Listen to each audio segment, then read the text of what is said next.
Hey guys, so let's continue on from here really quickly and talk about an additional thing, which is the charge these atoms get when they become ions. So remember, ions is the word for a charged atom.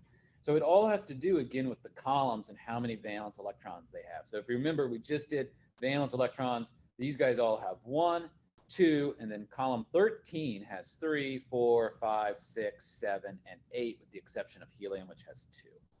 So this is going to be the key to how these atoms behave. This time, rather than talk about how many valence electrons they have, we're going to talk about the charge that they get when they become ions. So now let's look again at some of these. I'm going to show you something called a dot structure, or dot diagram, sometimes called a Lewis dot diagram. So let's look at sodium. Sodium only has, because it's in column 1 here, it only has 1 valence electron. I'm going to indicate that with a little dot right there. I'm not going to draw all the energy levels because I don't need it. I'm just going to focus on the valence one.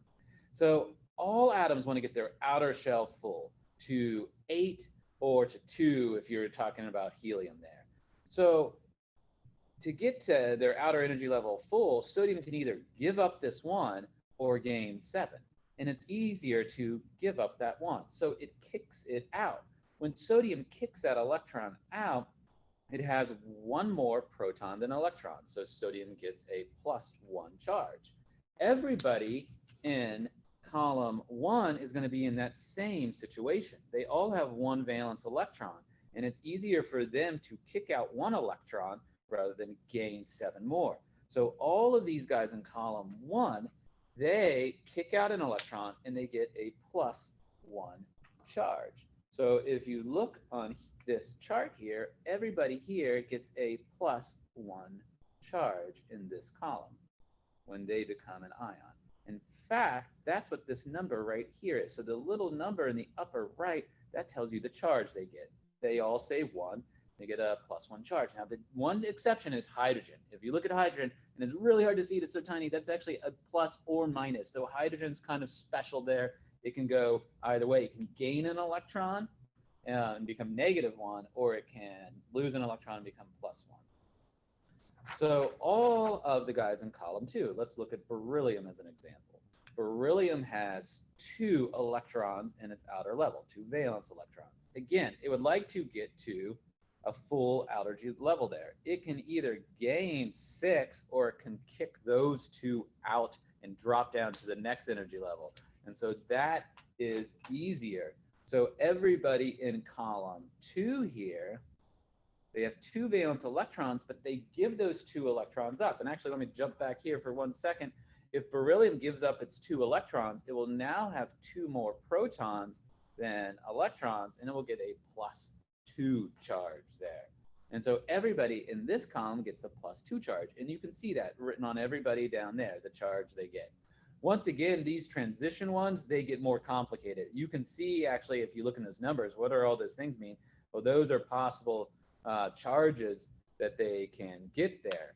So moving on again, let's come back to group 13 or column 13. So right here, everybody here has 3 valence electrons. It's easier to kick those 3 out than to gain 5 more. And so if they kick 3 electrons out, they will have a +3 charge. And so everybody in here has a +3 charge, and you can see that they all have a 3 there. This group for carbon gets a little bit more complicated. You can see ±4 for carbon, ±4 for silicon, 2 or 4 for germanium. So we're going to skip that one for now and not focus on it as much. Let's skip over then to nitrogen, because nitrogen becomes regular again. So let's focus on group 15 for a second here. So group 15 all has 5 valence electrons. So by this point, we sort of turn the tide here in terms of gaining or losing. Nitrogen has 1, 2, 3, 4, 5 valence electrons.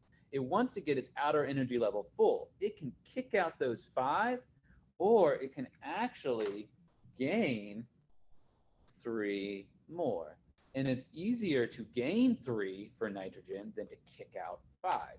And so now we switch to the point that this thing will gain electrons. If it's gained 3 electrons, it will now have 3 more electrons than protons, and it will have a -3 charge there.